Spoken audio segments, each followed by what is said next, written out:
Найруулагчид зар сурталчилгаа кинонд оруулахыг хэрхэн хардаг вэ? Нарийн хүмүүс хэдэн зосон төлөө юу хийхэд бэлэн байдаг? Үзэгчдийн хамгийн дургуй зар сурталчилгаа бол яа харахгүй хэтрхий магтах явдал юм. Хэдэн зосон төлөө өөрийгөө бүр мөстэй хаях байдал. Жишээлбэл Transformers 4 киноны үед 60 минутын киноны 55 сурталчилгаа оруулсан. 3 минут чүрхгүй хугацаанд сурталчилгаа гарч ирж байсан. Зөвхөн тоон их байгаад өсөхгүй сурталчилгааны хийх арга нь бүр хэтэрсэн. Жишээ нь эсрэг талын гол дүр Yoshua супер ховор металлыг хувиргах бөмбөг олоод үүнийг ашиглаад Beats-ийн спикер бүтээгчдэг. Найруулагч Brandon Lee-г томоор ойртуулж харуулдаг.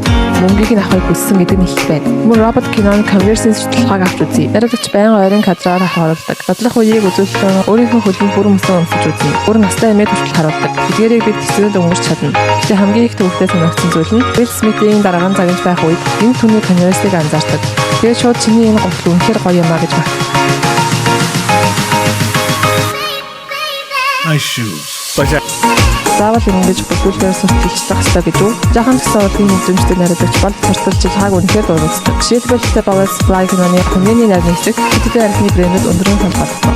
Танай нэрийг нь дуудаж шаардлагагүй. Зүгээр манай архийг ширээгээр тавьчих болно. Бүр хэдэн брэнд зэрэг гаргахыг хүсэрсэн. Гол бүрийн жүжигчид өөр брэндээс нэг өгөхөд чамаагүй гэж байсан. Гэвч ингэж өгч буй мөнгийг чамаар авахыг хүсээгүй. Продюсер уурж шахах байсан ч нэр болоогүй. Хэрвээ найруулагчийн эрх мэдэл продюсероос баг байгаад замыг заавал оруулах шаардлагатай бол яах вэ? David Fincher Fight Club нэртэй энэ асуудалтай тулгарсан. Түүний шийдэл нь брэндээ гаргаж болно. Гэхдээ хэрхэн гаргахыг та нар миний завраар хийх ёстой.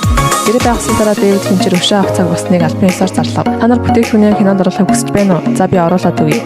Apple-ийн албан ёсны дэлгүүрийг дээрэмжид очоод бүгдийг нь нэвдэлж хайдаг. Дэлгүүрийн өвд хаалгыг сүйтгэн. Volkswagen Beetle загварыг заавал харуулах ёстой. Асуудалгүй. Гол дүрийн хоёр жүжигчнэр мод байрлуулад машинаа нөдүүлнэ. BMW-гийн шаардлага нь 2 удаа гарах ёстой гэсэн. Энгийн шийдлэлээр баатар модоор нэмэгдэнэ. Дараа нь шууны сансаар машинаа дүргэнэ. Эдгээрийн дундаас IKEA-ийн шаардлага хамгийн өндөр байсан. Олон тавилга харуулах ёстой гэсэн. Энэ ч амархан. Бүх тавилгааг баримжигчгэн.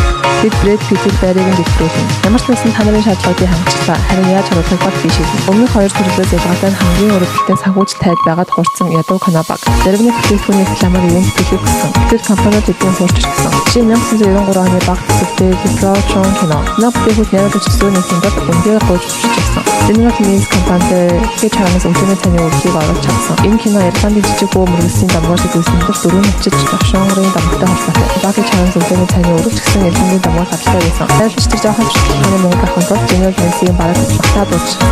Энэ өвчнөө таны үргэлж хаалж. Таны бүтээгдэхүүнийг миний кинонд оруулах нь яг тэмдэглэл зөвхөн юм шиг юм болно гэж хэлсэн. Гэхдээ асуудал нь найруулагч болон General Mills-ийн бодлогод нэг чухал зүйлийг үлдээсэн. Энэ кино чинь аим шиг төрөж байгаа шүү дээ. Жижигхэн Ирланд чөтгөрчин сөрөг дүр шүү дээ. Рекламын хэсэг гарсны дараа General Mills-ийн энэ арга гэсэн тодорсон жижигхэн чөтгөрөө өглөөний цагаа хавтгалын идэж байгаа тэр дороод дотор мухаар гисэн. Энэ амтан зөвхөн муухай царайтай биш хоол идэж байгаа нь ч бүр чигчмээр байсан. Тэгээд л шууд ивент төлөө цуцалчихсан. Найруулагч кинонд бүтээгдэхүүний ашиглагыг хатуу хэрэгсэн. Чамд өнгөө сурталчилгаа хийх чиггүй гэжээ. Найруулагч ийм байдлаар хурдтагдсны дараа дотроо их л ууртаа үлдсэн. Тэр багтаа буцаж ирээд тэгээд өглөөний цайны хэсгийг дахин зураг авсан. Бас өөрийн цогцолсон хуран тэрэндээ гიშгэлэн дараа нь хүүхдийн хэлбүгийг шууд урчилсан. Тэр жижиг чөтрийг алдаа хэлэх байсан. Чиний хас дууслаа гэдэг өгүүлбэрийг за дайлаараа Lucky Charms гэж урчилсан. Lucky Charms гэдэг нь дамгаас гаралтай ердийн хэлбэг байсан бол General Mills ямар нэг гомдол гарах боломжгүй болсон. Кино гарсны дараа энэ өгүүлбэр маш алдартай болсон. Lucky Charms өглөөний цайж өнгөө маркетинг хөрвүүлж өгсөн.